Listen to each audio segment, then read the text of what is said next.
We are recording. So, hello everyone. Welcome. Good morning. Well, good morning for us. It might be afternoon. Could be 3 a.m. wherever you are. Thank you for joining us. My name is Adam Cross. I'm a licensed marriage and family therapist in Southern California and a youth minister. And Daniel is no longer an AMFT. I am no longer an associate. I have, as of December 31st, officially been licensed by the state of California. So I have, 2 years to get continuing education credits, I guess, and get relicensed. So a whole other Yes. stage of the journey begins. So here we It's go. very, very exciting. We could probably do a whole nother episode just on the exam and getting licensed and what we think about that. The The experience of it. the exam is an interesting thing. Yes. Yep. Yep. Yep. A little bit of a mystery there. So cool. But today we are going to talk a little bit about psychology and sin. And I was kind of explaining to Daniel, and I didn't really preface it for him either where we were going, but kind of an encounter I had in youth ministry with a team who, we were actually giving a youth night on pornography, right? And so we were talking about that and, what that experience is like in people who might be addicted, people who might be struggling with that, people who might be weighed down by the shame of it as well and trying to stop using porn.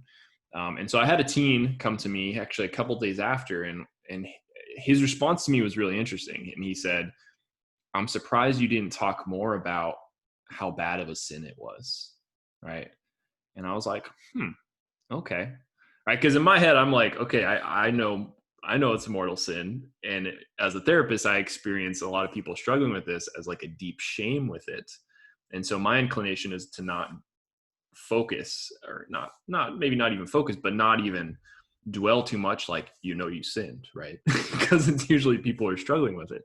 And that really brought me to kind of this, something we see or hear maybe within our faith versus psychology, is that psychology can be stereotyped or at times really kind of psychologize away any sin in the therapy process. And as a Catholic therapist, that's not my experience.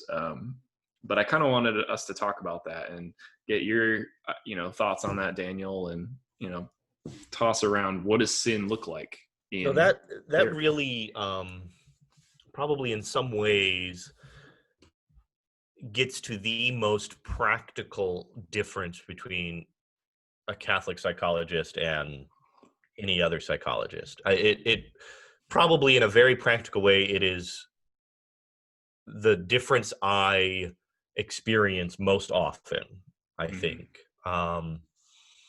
And it's this question of what is the Catholics, and I'll just be broad, whether therapist or client, like what is the Catholics' understanding of and reaction to shame as Mm-hmm. opposed to any other person, and because there's any variety of possible reactions you could have.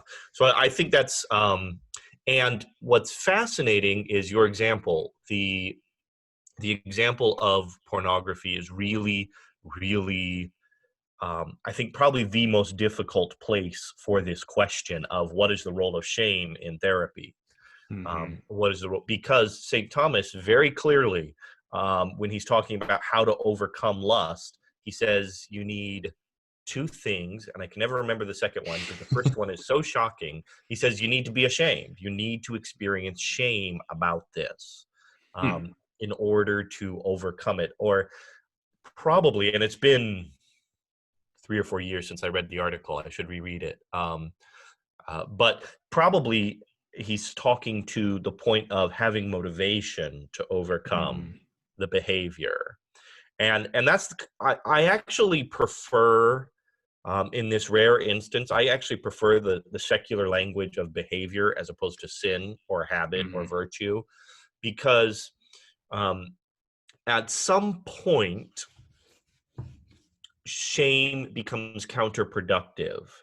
And so there's this cycle that gets talked about with a lot of behavior that especially something as secretive as pornography use.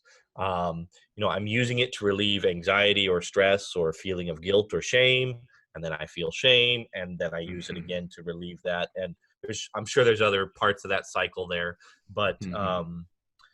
yeah, it's my experience that with this behavior, most of all, um, shame gets in the way of productive change. Mm-hmm. I don't know if that's your experience. I think it's a necessary start for change, Yeah. but I think it, making it, more pronounced than it needs to be is counterproductive. Mm-hmm. Yeah. Yeah. And I think I've seen that too within Catholic language, that, and it might even be translations as well, is that there is sometimes a confusion between shame and guilt.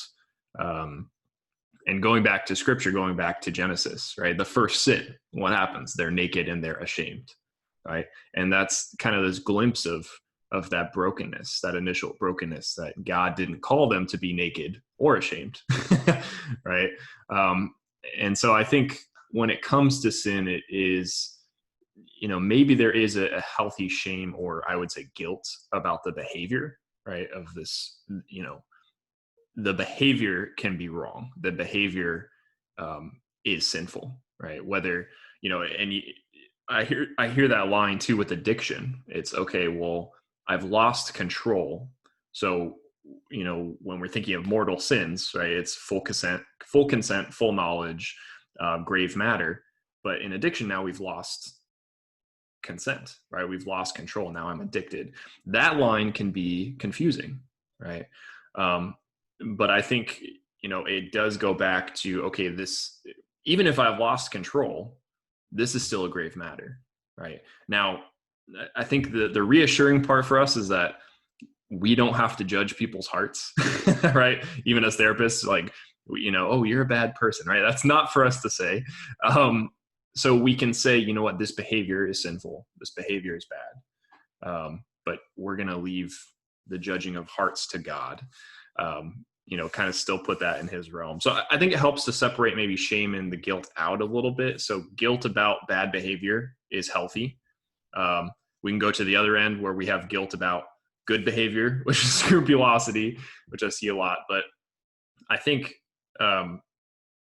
Fulton Sheen does a good job of, in a lot of his videos, Life is Worth Living, he talks about modern psychology versus kind of a Catholic view of that modern psychology can just say, you're the sum of your experiences. You're the sum of your nature versus nurture, and you don't really have free will when it comes down to it. Like, oh, you use porn. Oh, that's just because, there's these circumstances and you're just kind of stuck there. So it's not really your fault. So don't worry about it.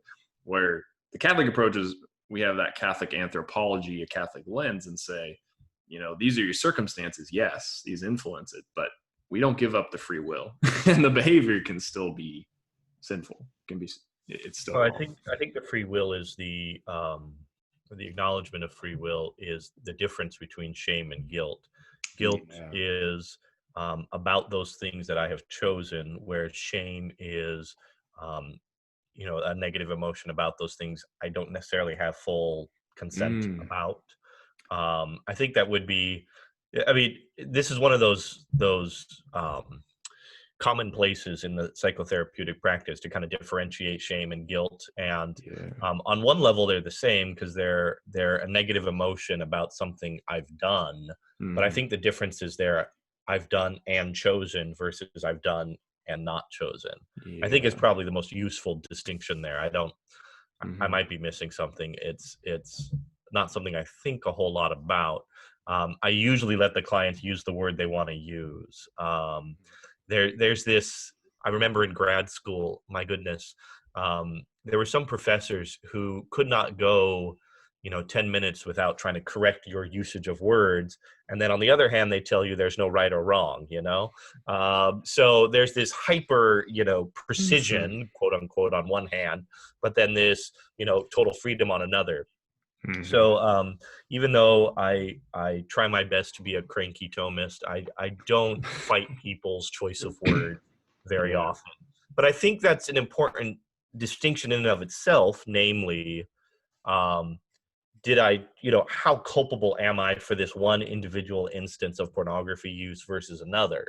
Mm-hmm. That isn't for the therapist to discern. And in fact, it wastes a lot of time to try to discern that with a client, because Yeah. what you're focused on is, maybe resolving some of these causes back here, but you're really concerned about over here trying to make a change here in the present. Mm-hmm. And, there's lots of ways to go about that, even with this behavior. Yeah. So on one level, kicking up all the reasons why I should be ashamed, I think it's good to get you started in making a Mm-hmm. change. But once you've started down that path, I think it becomes counterproductive. And so, when I work with clients, around this issue in particular, well, yeah, I give clients total freedom in their expression of their spiritual life, but I almost encourage them, or encourage would be too strong of a word. I am comfortable, let's put that, with clients almost taking a break from, confession for a little while.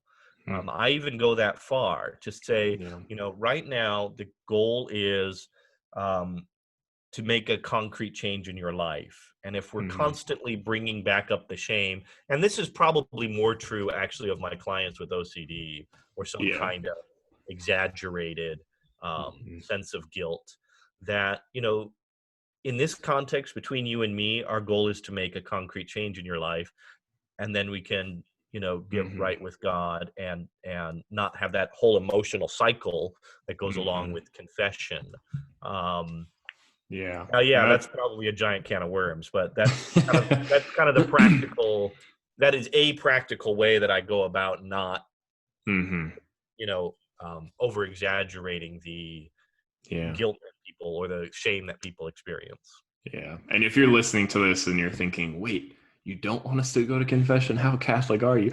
No, no, it, no, no, no, no, it no, is, it no. is, I understand that, because when, Daniel and I are working with Scrupulosity, what we're specifically hearing a lot is that people go to confession as pretty much out of a compulsion, out of an anxiety, right? So it might be, I just remembered a sin I committed when I was 13, and I don't think I've said it in confession, so I'm going to confess that. Or, I don't think I did it exactly right. And so confession becomes not a place of mercy, but a place of fear and a place of legalism, right? So when we do say it might be, I'm going to not run to confession, it's actually so we're building a better practice of true repentance, and being aware of that emotional cycle that you're saying. But I really Yeah, like in the some fruit. ways, it's a misuse of the sacrament, probably, to approach it Exactly. that way. Yeah. Which, if you're scrupulous and listening, you're like, oh no, I just misused the sacrament. So this is why there's, a lot of patience is needed and a lot of Well, mercy. and this is the problem. This is the problem with any podcast or YouTube channel, is that we are speaking in broad brushstrokes. Yeah. And again, Yeah. we're not discerning the intimate motions of people's hearts in your relationship with God. Yeah. That's very much above our pay grade, so to speak. It would take So many podcasts to cover all of right, it would, it. and to address every individual. But you're right, Mm-hmm. Adam, to caution me there about uh, adding to our clients' burdens about around scrupulosity. The point with scrupulosity is ultimately, you're going to need a therapist, but also a spiritual director through that Mm-hmm. struggle. You're going to need somebody to help you discern these things. Yeah. I tend to try to focus on, behavioral changes with clients, and then understanding or cognitive changes around their use of the Yeah. sacraments and those kind of things. Um, Yeah. so anyways, yes, to nuance all of that. Yes. There Yeah. we go. But But I like your piece on the free will being the difference between shame and guilt when it comes to sin. And although I talk to my clients about this all the time, I have not made that connection. And so this is why this is awesome, because, I think guilt is when we're saying, I've done this wrong, right? I recognize that there's something wrong, that there's a sin. I want to correct it. And so there's that free will aspect, but I think shame becomes when we internalize that guilt, right? So it's like, I have done something wrong, therefore I am wrong, or this is now part of my identity, or this is something, like you said, that I don't have control over.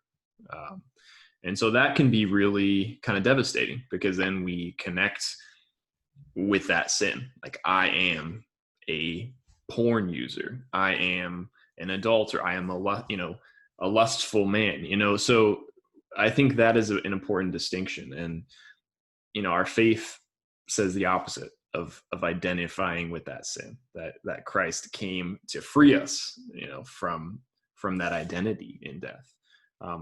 And so I think going back to sin within psychology and the therapy process, that we can both, and this is the tricky part, but I think it's the important part, we can both look and name and even judge, right? Convict those sinful behaviors that are offenses to God and to his law of love, and also understand what influences us and brings us to make those choices.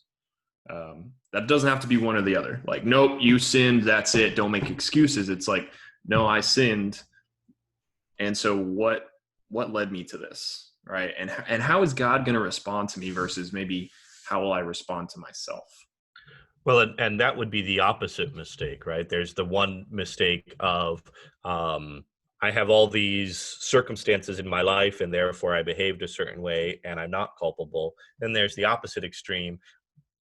Doesn't matter what the circumstances are, I did this thing, so therefore I'm totally culpable. Yeah. And this gets to a really important point about human volition. There are degrees of it. And we could give 1,000 examples. Like, I mean, the cell phone I just picked up because it lit up.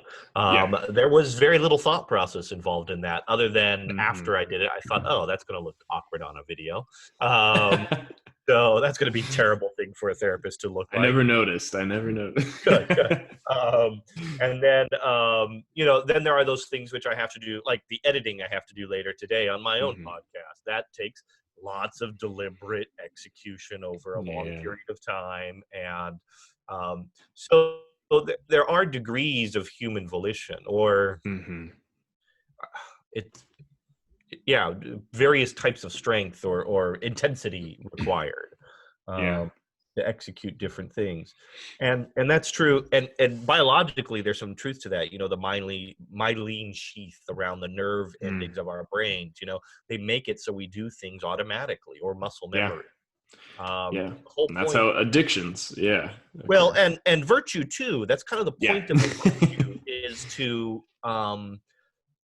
to make good things, to misuse a Freudian phrase, to make good things unconscious activity, to make it automatic, so that I'm just easily do good things without much, resistance. And so, so it's important to be aware that, what is it? I'm trying to remember. Aristotle has like 4 stages of the strength of our will, and most of us are somewhere in the middle, usually struggling to do good things, but 50% of the time doing good things, but it's a struggle. So it's important to be aware that especially in therapy, maybe less so in the confessional, but especially in therapy, to be aware of what's the catchphrase? This is a process, it takes some time. So. And I think it's hard, or maybe impossible, to be sinning all of the time. And for people who are struggling with OCD and scrupulosity, it can feel like that. It can feel like, to speak to that audience, it can feel like everything I'm doing is wrong, right? I have intrusive thoughts, and therefore I'm just constantly sinning, where that's very difficult, and I would debate impossible to do. And I think even, something I go back to with my clients is even, okay, what is immortal sin, right? Like we said, it's I know that this is wrong. a lot of people out there doing terrible stuff that, well, they have natural law, they have an understanding, but some people don't know, oh, that thing I just did, yeah, that was not good for me, right? Then there's free consent, right? Am I freely choosing this thing? So again, when we're talking about addiction, especially, that's where it's hard. And then grave matter, right? So when we are looking at our lives, it is important to go back to what does the church teach on this? What makes something that, that I'm consciously turning it back to God? And again, it's I can look at, okay, this is a bad behavior. This is a sin. This is something I don't want to do, right? Because I love God. And I can still look at what made it easier. Like you said, building those habits. Is it something that's building a habit of destruction, of sin, or is it building a habit of virtue? And how do I even get help with that? That's where therapy comes in, spiritual direction comes in, that, how can I build habits of virtue? And I think, it is important to look at all these things and understand why we're doing what we're doing, which I think we've talked about before. But all of this is through a Catholic lens. And I know we've experienced it, that it's hard to be sinning all the time. And when it comes to certain things like OCD, scrupulosity, sexual addiction, even struggling with lust, any type of, especially around sexuality, that Catholic lens is so important in the context of therapy, because there are certain things that Catholic therapists will say, this is not a good thing, where another therapist might say, oh, that's totally up to you. Right. So I think that context really does help, that Catholic therapy is going to acknowledge the person and be able to acknowledge the sin, and maybe even more importantly, separate and draw that line between the two. Well, and I think the commonplace adage of, rather than I'm a fornicator, better to say I'm someone who occasionally engages in fornication. You want to do this verbal even separation of yourself from the activity, from the sin, as it were, from the behavior that you don't desire. Because especially for those with OCD, and I know you and I work with a lot of that clientele, it's important that you don't over identify your will, your act of the will, with your behavior or with the things that you do, because not everything is within your control. And even more importantly, you don't want to over identify with the things that happen to you. And this would be the intrusive thoughts, which come, the classic description is, these are thoughts I didn't elicit, I didn't choose. And so lots of people with OCD get really concerned about, well, did I entertain it for too long? Did I let it stay? Did I agree to it? Did I have a good feeling about it? Did I, want to follow through with it? Did I imagine the next best thing? And so it's really important to build within yourself a habit of distinguishing between the self, the act of the will, and the various internal phenomena. Dreams are probably a better example than intrusive thoughts. We never ever attribute sin to the content of your dreams. Never. Because there is no act of the will. In fact, that's kind of one of the distinguishing characteristics of a dream, is that there is no consistent act of the will. I know people are going to jump in and talk about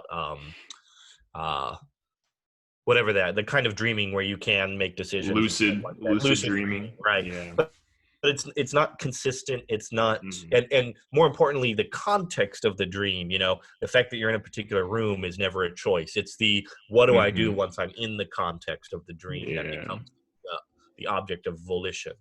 I think that's a good comparison to our thoughts too, that kind of like our dreams, our thoughts really can be neutral. And we do get to choose. At least the first Yes. moments. Yeah, Yes. the Yeah. fact that they spring up, They pop that's into our head. Yeah. or Yeah. or even that they're the consequence of things around us, which is really the importance of a Hmm. good environment. You can't see it here, but I've got icons and books and Hmm. cigar humidors, all reminding me of important people and activities.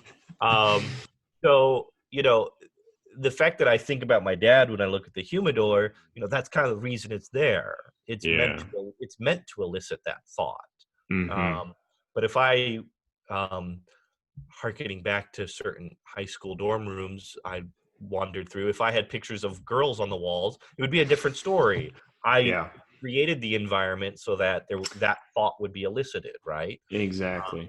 But that first It moment of the thought, yeah. that's very much beyond our choice, Hmm. 90% of other Yeah. than approximately setting it up, like with objects and things like that in our Hmm. environment. So, Yeah, absolutely. So I think, within the big picture of sin and psychology, um, modern day psychology, I think, not explicitly, but is more inclined to lead towards sin really isn't on the table. We're not going to talk about that. We're not really going to go there because why? It doesn't really matter.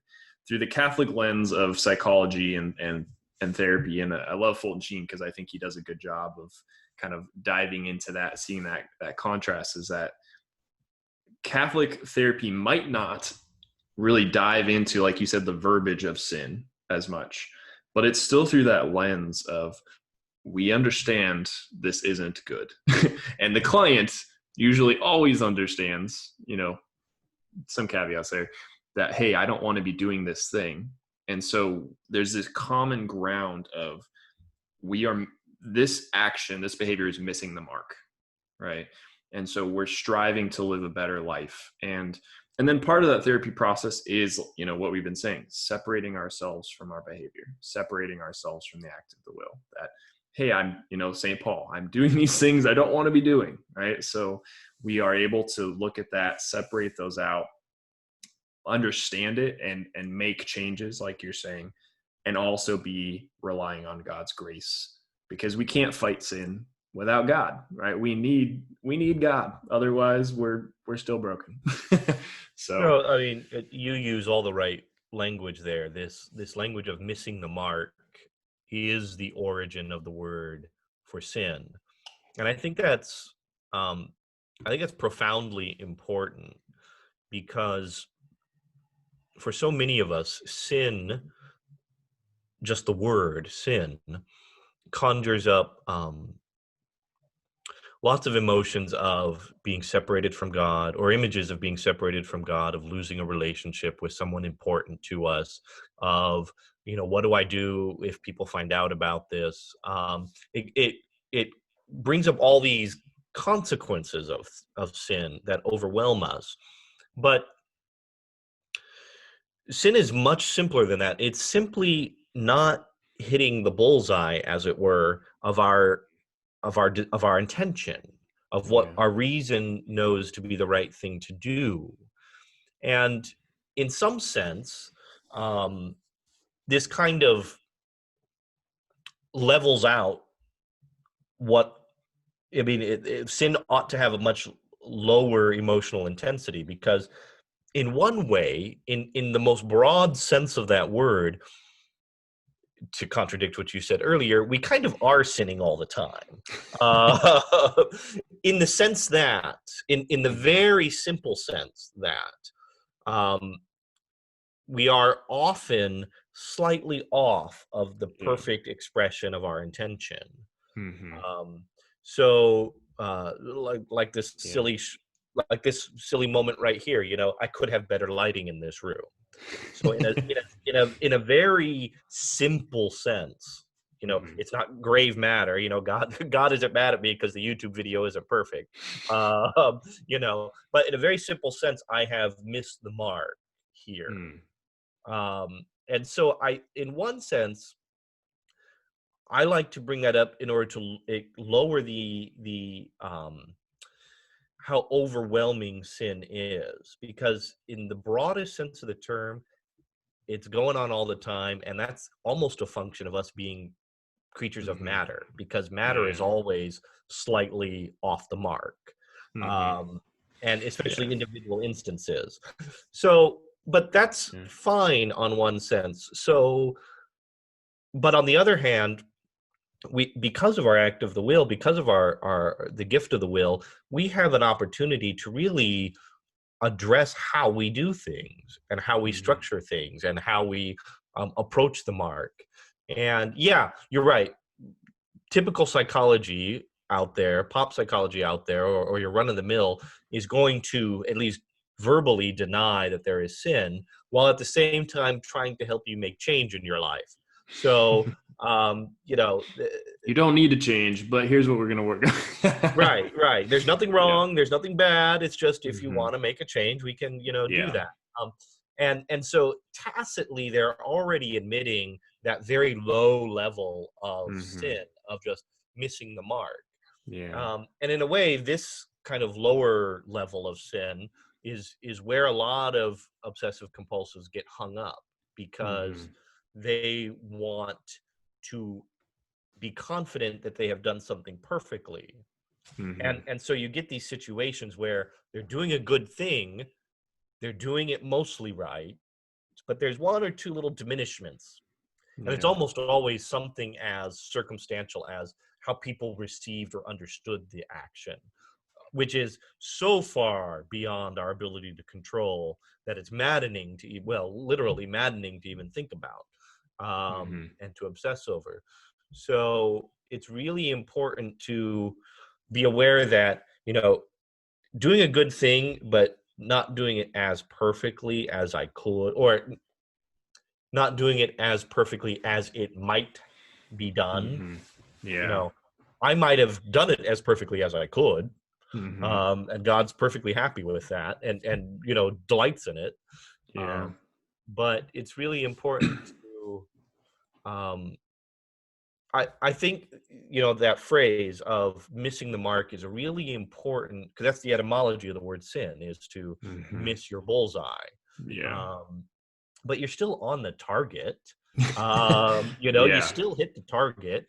Um, Heck, for most venial sins, at least you shot in the direction of the target. Yeah. It's when you turn around and shoot behind you Go at the your other way. instructor, that's where you're committing mortal sin. So, there's lots of That's a good visual. I You think it's turn really, around and shoot at the instructor. I like that. You're that's totally when you're going the committing wrong way. mortal sin. Yeah. And But yeah. you've got, what is it, 180 degrees to mess with here, and sometimes you Yeah. miss the one you need. So Yeah. And I like that you said that, because, we are fallen, right? We have a fallen nature, that we are missing the mark of God's original intention for us with Adam and Eve, right? That they fell. Now, we get that passed down to us. And so we are not, what we are intended to be. That being said, and I realize we probably should distinguish, and maybe this is a two-parter, right, between venial sin and mortal sin. Like you said, we're throwing at the dartboard. We're not quite on the bullseye. We're in the general area, but it's not perfect as we're called to be or made to be. God's okay with that. He's giving us the grace to help us towards that. Um, but yeah, mortal sin is, we're not constantly in mortal sin. We're not constantly turning around shooting, but we're not perfect. I mean, spoiler alert for anybody. We're not perfect. And so I think a part of that, which is really good to have a therapist to go through these things with, a spiritual director, is what changes can I make? How can I even more so rely on the grace of God, the sacraments? How can I build those habits to build virtue and to avoid the near occasions of sin, right? All of that takes a process, takes a lot of patience, takes a lot of faith and trust, as these things come up. And there is no blanket statement for these, where was the line in my thoughts? Can you tell me exactly where I sinned? There's no simple answer for just everybody, I think. But that's where therapy in this process really comes in. And I know, kind of wrapping it up today, if you do need a good Catholic therapist, if you are looking to acknowledge the sins but not condemn your personhood, to look for good Catholic therapists. CatholicTherapist.com or Catholic Psychotherapist Association has a really good directory as well. But I think that kind of wraps up, and maybe we could even do a two-parter, because part of sin that's coming up for me is like healing and confession, and forgiveness happening in the confessional, but extending that after the confessional in the healing process with therapy. That might be a good place to go. Or we could just distinguish sin more, because we kind of only touched upon mortal versus venial. So maybe we can do a follow-up. But yeah, it's an interesting thing among Catholics. The minute, unlike other psychotherapists, the minute we admit of the possibility of sin, there's lots of distinctions that can be made. But there's also, I paint that kind of grim picture. We're always sinning in some very reduced sense of the term. Mm-hmm. But